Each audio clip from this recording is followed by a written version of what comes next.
Bonjour.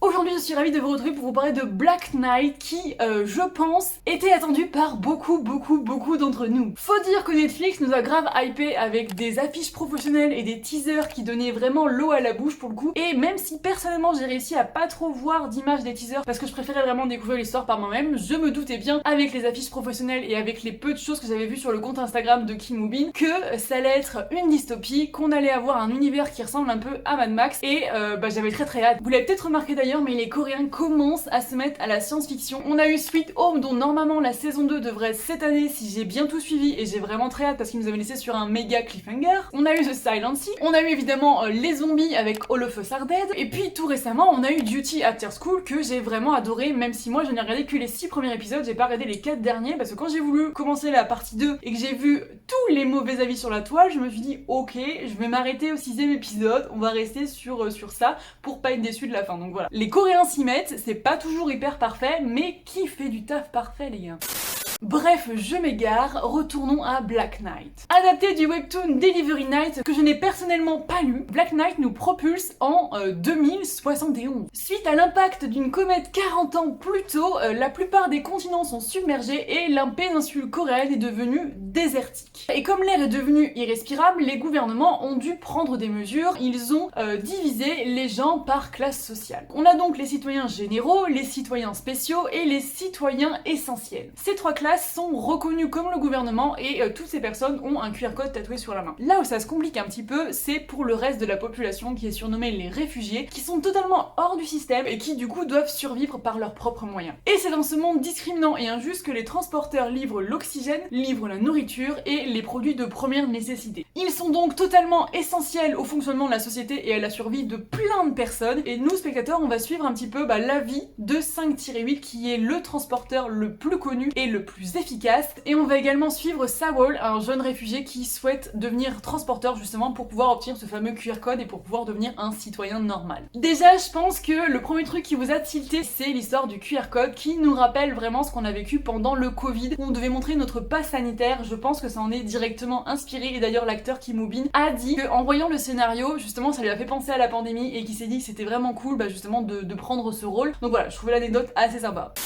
Mais bref, sur la forme, c'est vraiment très stylé, j'étais hyper contente, tu es vraiment immergée directement dedans. Je pense que ceux qui sont fans des films Mad Max vont clairement reconnaître un esthétique qui s'y apparente. Les teintes des images sont jaunes et sable, t'as vraiment toute cette esthétique en fait du désert. On a des bons effets spéciaux, on a des décors hyper réalistes, et d'ailleurs les plus avisés d'entre vous vont reconnaître des lieux emblématiques de Séoul. On a des super costumes, accessoires, coiffures, etc. Franchement, j'ai vraiment adoré l'esthétisme. On a des scènes d'action absolument époustouflantes avec des courses-poursuites en voiture dans le désert, des cascades, etc. Franchement, c'est assez bluffant. Et vous avez une BO vraiment très stylée qui, vous allez voir, met toute une ambiance à la série.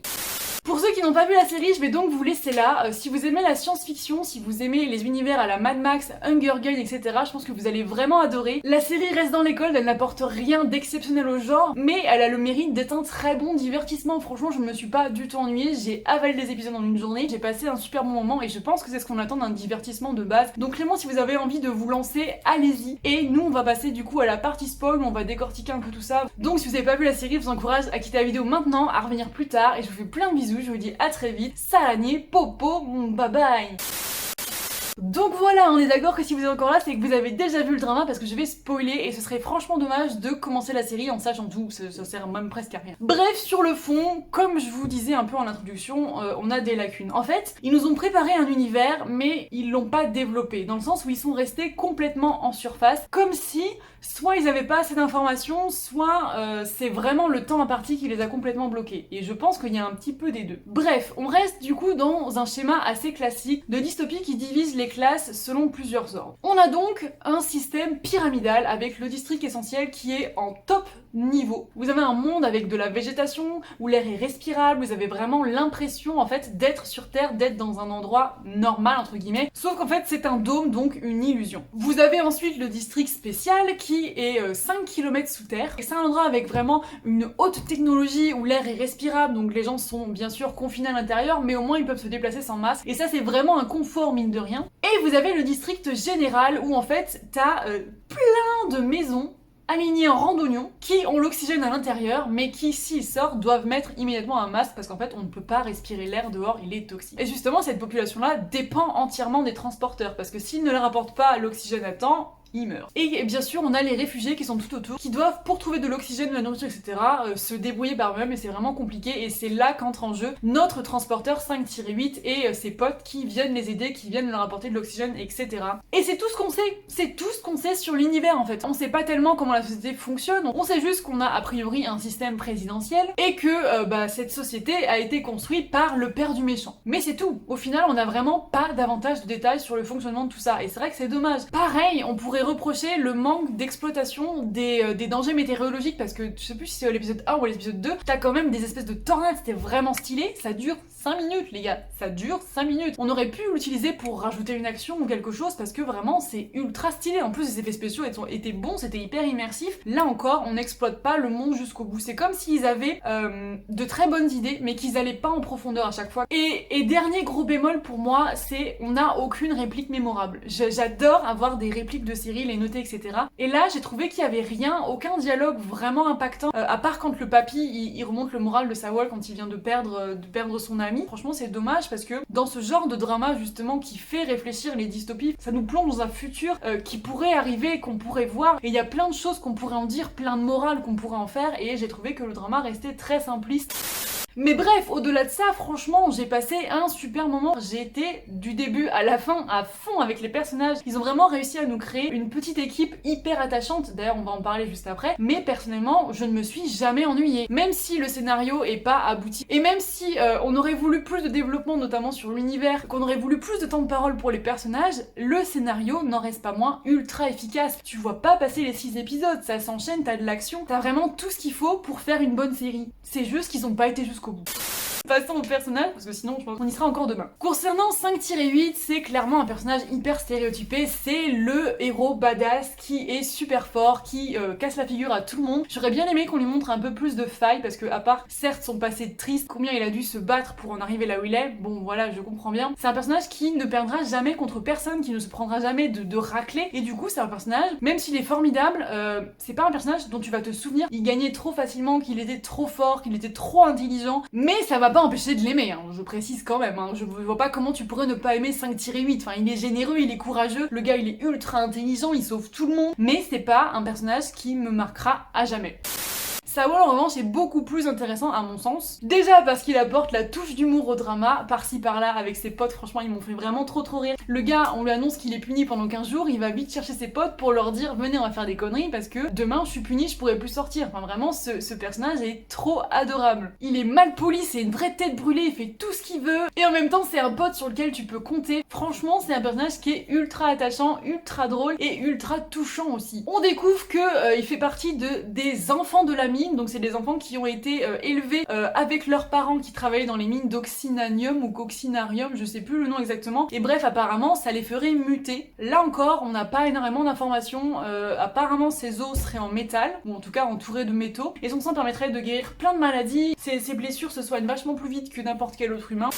On a notre major des renseignements que j'ai beaucoup aimé, c'est une femme qui excelle dans son travail, qui a ses convictions, qui se bat pour ses convictions et qui se montre juste courageuse, etc. Franchement c'est une héroïne très chouette. Et même si elle répète à plusieurs reprises que je suis militaire, je n'ai pas d'opinion, elle se battra de tout son cœur pour sauver Sawol, pour sauver tous les réfugiés en fait. Vraiment tu sens qu'elle est en quête de justice et qu'elle fait de son mieux pour tout.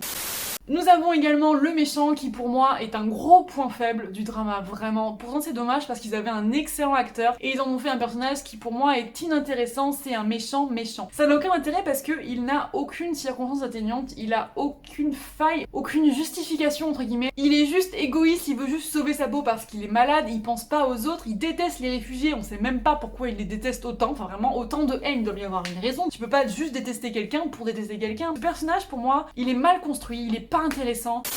Et je voulais aussi parler de Papy Bricole, qui est un personnage que j'ai beaucoup aimé, qui là pareil aurait pu être développé davantage parce qu'il avait un sacré potentiel, surtout qu'en plus à la fin on découvre qu'il a participé au plan de reconstruction. Il a sa serre où il essaye de faire pousser des plantes, il a son espèce de garage avec plein de petites babioles, le truc où il bricole que j'ai trouvé absolument génial, c'est un de mes lieux préférés dans le drama. Et c'est un personnage qui est hyper attachant, qui se montre un peu grognon mais en fait qui est hyper adorable, qui prend soin de tout le monde. Et c'est super intéressant de voir que sur sa main il a brûlé son QR code, mais on voudrait savoir pourquoi, qu'est-ce qui s'est passé, pourquoi est-ce qu'il a abandonné sa citoyenneté, qu'est-ce qui s'est passé, on ne sait pas, tout est survolé, tout est suggéré, c'est trop dommage. Franchement c'est trop dommage et je suis certaine que c'est le temps imparti, les 6 épisodes, je ne comprends pas pourquoi ils n'ont pas fait 10 épisodes. Je pense que c'est une question de budget hein, mais c'est tellement dommage.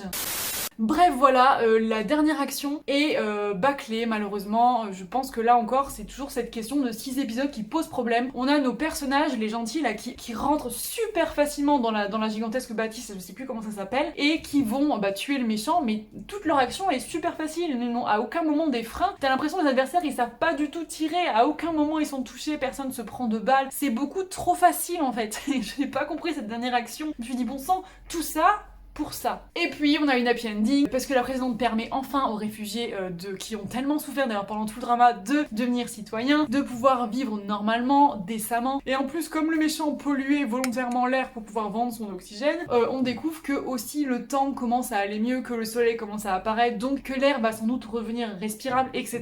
Donc clairement c'est une happy ending sur tous les plans. On a beaucoup d'espoir pour les personnages, c'est trop cool, mais c'est un peu facile, On est content quand même parce qu'on se dit voilà nos personnages vont survivre et on les aime donc on est content tu vois, mais c'est facile. Voilà, en fait le problème de cette série c'est que il y avait des idées de malades, un super casting, mais ils n'ont pas pu aller jusqu'au bout et en fait voilà, tout tient à ça, ils n'ont pas pu aller jusqu'au bout. En tout cas, s'ils avaient pu mettre 4 épisodes de plus, je suis sûre qu'on aurait pu faire un mini chef-d'œuvre.